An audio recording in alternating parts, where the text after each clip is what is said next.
Come on everyone, students board पर देखो बहुत ही ज्यादा ध्यान से। यहां पर एक क्वेश्चन लिखा हुआ है और इंटीग्रेशन का साइन लगा हुआ है, यानी इस क्वेश्चन में आपने इंटीग्रेशन करना है। कैसे करोगे बहुत ही ज्यादा ध्यान से देखेंगे।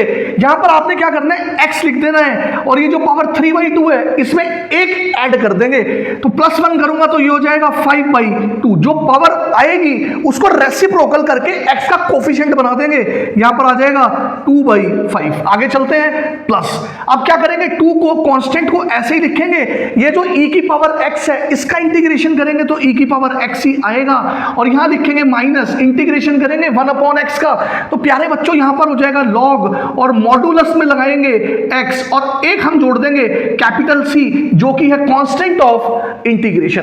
अब यहां से मेरे को 100% ये एंश्योरिटी है कि आपको कुछ भी समझ में नहीं आया होगा। तो आखिरकार मैंने ऐसा किया क्यों? मैंने इसलिए किया ये सब जिससे आपको ये एक इजी अप्रोच लगे कि इंटीग्रेशन इतना आसान है करना बेसिक लेवल पर। तो आज मैं इस बेसिक मैथ्स में इंटीग्रेशन आपको सिखाऊंगा, जिसके अंदर क्वेश्चंस आपको कराऊंगा, फार्मूलेस याद करने की शॉर्टकट ट्रिक्स बताऊंगा, और वीडियो के एंड तक अगर आपने देख लिया वीडियो तसल्ली से, बेहतरीन तरीके से, कंसंट्रेशन के साथ, तो यकीन मानना वीडियो के एंड तक इंटीग्रेशन बेसिक्स लेवल पर आप महारत हासिल करोगे। और फिर नेक्स्ट वीडियो जो लेके आऊंगा आपके कमेंट्स के ऊपर, उसमें एडवांस लेवल पर भी आपको लेके चलूंगा। शब्दों को ध्यान से सुनेंगे, ऑब्जर्व करेंगे और एक बार इसको रिपीटेशन में जरूर लेके आएंगे। आइए वीडियो को स्टार्ट करते हैं। अब यहां पर मैंने एक फंक्शन ले लिया y = x³। मैं क्या कर रहा हूं, उसका डेरिवेटिव निकालूंगा by the process of differentiation, यानी dy/dx करूंगा। तो मैं यहां पे इसका dy/dx अगर करता हूं तो स्टूडेंट्स ये आ जाएगा d/dx, y की वैल्यू रखूंगा x³। तो आप एकदम से कहेंगे कि सर ये आ जाएगा 3x², यानी इस फंक्शन का मैंने डेरिवेटिव निकाल दिया by the process of differentiation. Clear, differentiation, और ये जो मेरे पास वैल्यू आई है इसको मैं बोल रहा हूं डेरिवेटिव। अब आप कहोगे कि सर पढ़ाने तो आए हो आप इंटीग्रेशन और पढ़ा दिया आपने differentiation, because differentiation and integration are vice versa. Differentiation integration का उल्टा होता है, इंटीग्रेशन डिफरेंशिएशन का उल्टा होता है। तो कहीं ना कहीं बेसिक लेवल पे इंट्रोडक्शन में बताना पड़ेगा, फिर स्पीड एक्यूरेसी बनाकर आप क्वेश्चंस निकाल पाओगे। एक प्लेटफॉर्म तो मुझे बनाना पड़ेगा। अब क्या कोई ऐसा तरीका है कि अगर मैं इस डेरिवेटिव को पकड़ लूं, यानी इस 3x² को पकड़ लूं और मुझे वापस ये ओरिजिनल फंक्शन मिल जाए? बिल्कुल है। आइए देखते हैं कैसे। देखो सुनो, इधर की तरफ करता हूं मैं स्टूडेंट्स, ताकि आपको और विजिबल क्लियर हो। बहुत ही शानदार तरीके से देखेंगे।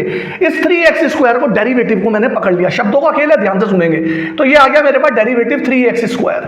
क्लियर, और यहां भर देंगे आप dx, और ये इस तरीके से एक सिंबॉलिक रिप्रेजेंटेशन करेंगे। ये जो साइन सा मैंने बनाया है इसको बोलते हैं साइन ऑफ इंटीग्रेशन। क्या बोलते हैं बेटा? साइन ऑफ इंटीग्रेशन हो गया मेरे पास यहां पर। और ये जो डेरिवेटिव अंदर रखा हुआ है इसको हम बोलते हैं डेरिवेटिव बोलते हैं, या फिर आप इसको बोल सकते हैं इंटीग्रैंड। क्या बोल सकते हैं? इंटीग्रैंड बोल सकते हैं। ठीक है जी, इंटीग्रैंड बोल सकते हैं। और ये तो मेरा dx होता ही है। इतनी बात समझ में आ गई?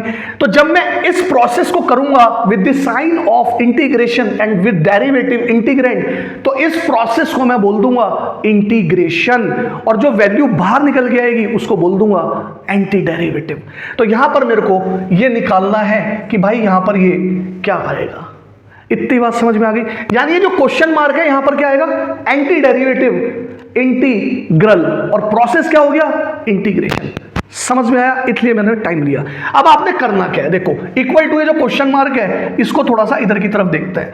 क्या करना है, आपने इस कांस्टेंट को उठा के बाहर फेंक देंगे, राइट। साइन ऑफ इंटीग्रेशन लगाएंगे और ये डेरिवेटिव अंदर लिखेंगे x² dx। भाई मैं इस डेरिवेटिव से वापस ये लेके आऊंगा ना, x³ आना चाहिए। तो देखो आपने क्या करना है 3। अब आपने क्या करना है, इसकी एक पावर बढ़ा देंगे। जैसे डिफरेंशिएशन में आप क्या कर रहे हो, 3 में से 1 कम करके 2 कर रहे हो, इंटीग्रेशन में उल्टा करेंगे, पावर बढ़ाएंगे। ये आपने समझना है, यानी 3 लगाएंगे, राइट, 2 + 1 करेंगे, और नीचे जो पावर आएगी वो यहां पर हम कर देंगे, और एक कांस्टेंट जोड़ देंगे कैपिटल C।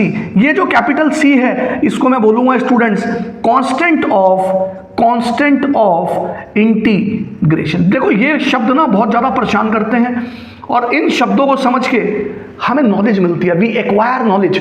तो हमें इस तरीके से स्टडी करना है जैसे बोर्ड पे प्रेजेंटेशन में कर रहा हूँ। समझ में आई मेरी बात? Capital C constant of integration, ये एक इनडेफिनेट वैल्यू है, मैं अभी आपको बताऊंगा ये क्यों ऐड करते हैं। अब ये 3 से 3 कट जाएगा, अगर आप बहुत ध्यान से देखेंगे तो यहां पर वापस मेरा आ गया एक्स क्यूब प्लस सी। अच्छा एक बात बताओ, यही बताता हूं सी क्यों है। अगर मैं यहां पर ऐड कर देता, मैं प्लस का 4 या मैं माइनस का 4 ऐड कर देता, ध्यान से सुनो, तो इस 4 का जब आप डिफरेंशिएशन करते तो क्या आता? 0 आता ना। तो वो कांस्टेंट यहां पर कुछ भी हो सकता था, इसलिए मैंने यहां पर ये कांस्टेंट लगाना है हर बार, क्योंकि इनडेफिनेट है, मुझे पता नहीं है क्या है। क्लियर हुई? इसलिए यहां पर ये सी ऐड करते हैं। सोचो, पॉज करो, और केसेस लेंगे, लेकिन आप बेसिक आपको समझ में आया, एक बार दोबारा से रिविजिट करा देता हूं। देखो मैं ना जब पढ़ाने आता हूं ना, तो वीडियो को ना चलने दिया करो। मेरा अंदर से एक ना है कि मैं आपको अच्छे से बेसिक लेवल पे पहले जोड़ दूं, तभी फिर वो आगे फार्मूलेज और वो एक प्लेटफॉर्म पिलर खड़ा होगा।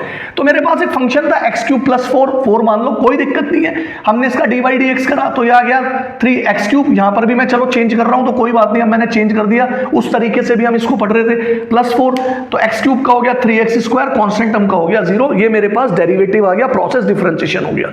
अब इस डेरिवेटिव को उठाया और यहां पर रख दिया, साइन ऑफ इंटीग्रेशन बनाया, यहां पर साइन ऑफ इंटीग्रेशन ये रहा, राइट, साइन ऑफ इंटीग्रेशन, और ये मेरा पूरा डेरिवेटिव यानी इंटीग्रैंड, और dx लगाया। क्वेश्चन मार्क को जो आंसर आएगा मेरा, ये जो आंसर आएगा इसको मैंने क्या बोल दिया?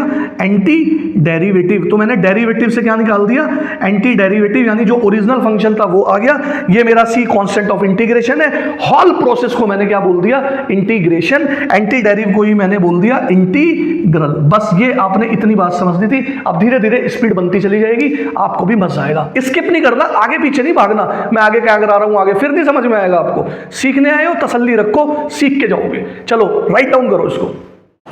देखो स्टूडेंट, यहाँ पर आपके लिए मैंने इंटीग्रेशन के 12 फार्मूले लिखे हुए हैं राइट साइड पे, और लेफ्ट साइड में डिफरेंशिएशन के फार्मूले लिखे हुए हैं।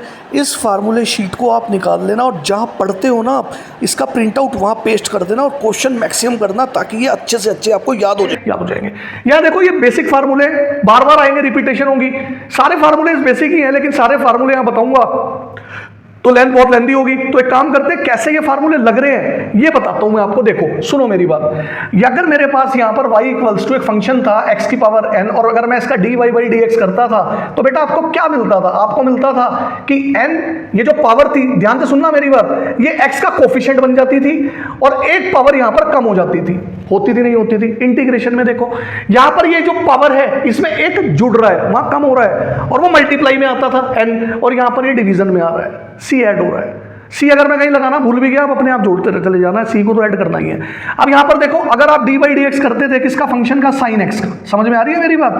तो साइन एक्स का होता था कॉस एक्स, होता था नहीं होता था? यहां पर देखो इंटीग्रेशन में साइन चेंज हो गया, माइनस का या रिवर्स हो गया।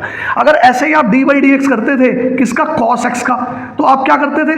माइनस का साइन एक्स करते थे। आता था नहीं आता? डेरिवेटिव माइनस का साइन एक्स, या उल्टा हो गया, कॉस एक्स डी एक्स का इंटीग्रेशन कर रहे हो तो जो एंटी डेरिवेटिव मिल रहा है आपको, इंटीग्रल मिल रहा था by the process of integration, वो उल्टा मिल रहा है, साइन एक्स प्लस सी मिल रहा है। आइए कुछ क्वेश्चंस करते हैं, प्लीज राइट डाउन दिस। देखो आपके मोबाइल पे अगर हाइप आ रहा है तो हाइप को प्रेस कर देना, इससे क्या होगा? वीडियो मैक्सिमम स्टूडेंट्स तक पहुंचेगी। दूसरा, लाइक करना बिल्कुल मत भूलना, और चैनल को सब्सक्राइब करें, बेल आइकन को जरूर प्रेस करना, ताकि फर्दर इंपॉर्टेंट नोटिफिकेशंस ये बिल्कुल भी मिस ना हो। डेली पोस्ट करता हूं रात को 8 बजे, new learnings, concept, tricks, mathematics के लिए लेके आता हूं आप सभी के लिए। आइए क्वेश्चंस पे चलते हैं। आएगा, आप अलग अलग कर सकते हो इंटीग्रेशन को। तो यहां पर आ जाएगा x की पावर 2/3 dx, राइट, प्लस यहां पर आ जाएगा 1 into D x. 1 into D x को क्या लिखोगे? dx लिखोगे। अब देखो यहां पर x की पावर 2/3 आ गया, x की पावर n, तो x की power n plus 1 upon n plus 1, यानी इसके अंदर एक जुड़ जाएगा। भाई 2/3 में एक जोड़ूंगा तो ये हो जाएगा आपका 5/3। कितना हो जाएगा? 5/3, और नीचे कितना आएगा?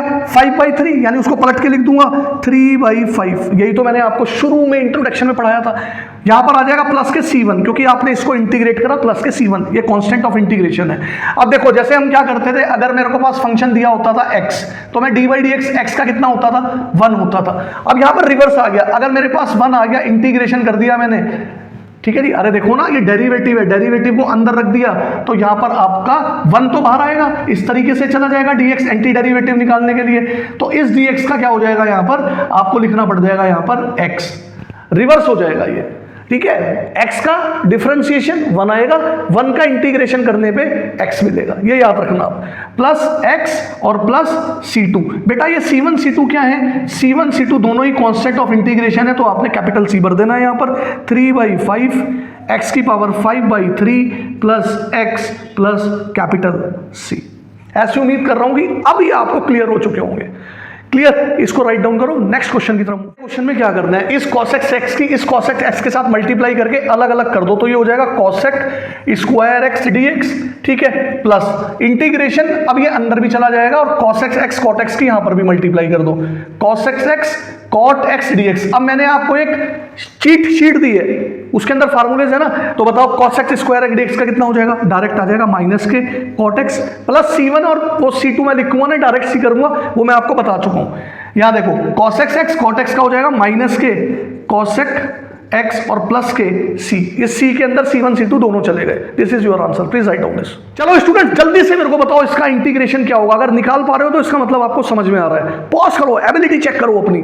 ऐसे क्वेश्चन में क्या करना होता है, सुनो, अलग अलग कर दो, इस एक्स स्क्वायर को डिवाइड कर लो, x cube upon x square करोगे ना, x cube upon x square करोगे, dx ले जाओ यहां पर और माइनस, फिर मैंने आपको बताया इंटीग्रेशन अलग कर सकते हो, ये माइनस आ चुका तो यहां आ जाएगा 1 अपॉन एक्स स्क्वायर और यहां आ जाएगा dx, कोई दिक्कत तो नहीं है। अब देखो यहां पर कितना रह जाएगा, x cube upon x square, base base same है, पावर माइनस हो जाएगी तो एक्स ही रह जाएगा।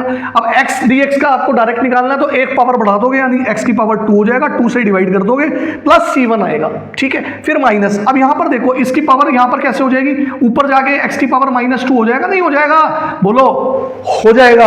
अब -2 + 1 करोगे तो -2 + 1 माइनस प्लस माइनस होता है, तो ये रह जाएगा x की पावर -1, और ध्यान से देखना यहां गलती करते हो तुम, अपॉन -1, नोट करो ये स्टेप। अब ये माइनस माइनस प्लस हो जाएंगे, यहां c ऐड कर दो, ठीक है, constant of integration x square upon 2 minus minus plus x की पावर -1 रह गया, तो -1 को आप उल्टा करके लिख सकते हो 1 अपॉन x और प्लस के c। बोलो ये समझ में आया, कोई दिक्कत की परेशानी यहाँ पर, अरे x की पावर -1 है ना, जब पावर को पॉजिटिव करोगे तो 1 अपॉन x की पावर 1 आ जाएगा, 1 को लिखता नहीं हूँ, this is your answer. 1 minus sine x upon cos square x dx integration करना है तो अलग अलग कर लो आप, 1 अपॉन कॉस स्क्वायर x यहाँ लिख लो dx, माइनस इसको अलग कर लो, इंटीग्रेशन अंदर चला जाएगा, sine x upon cos square x dx। अच्छा एक काम करो, कॉस स्क्वायर x है ना, यहाँ पे एक काम करो, आपको समझाने के लिए cos x into cos x कर देता हूँ, बहुत सारे स्टूडेंट्स की मैथ थोड़ी वीक होगी तो ध्यान देना पड़ेगा। x को मैं क्या लिख सकता हूँ, sec square x dx minus sine x upon cos x कितना हो जाएगा, tan x हो जाएगा, और ये रह जाएगा into 1 upon cos x। 1 upon cos x क्या होता है, sec x dx होता है। अब आपको याद रखना है sec स्क्वायर x dx का अगर आप इंटीग्रेशन करोगे तो ये आ जाएगा tan x minus tan x sec x dx करोगे इंटीग्रेशन में तो ये आ जाएगा sec x। This is your answer, plus के c इसके अंदर ऐड कर लेना। अगली बार मिलूंगा और तगड़ी तैयारियों के साथ आऊंगा, कहीं नहीं जाऊंगा, आता रहूंगा, सिर्फ आप सभी को पढ़ाने और कुछ नया सिखाने। तब तक सीखते रहे, पढ़ते रहे। Take care yourself, bye bye.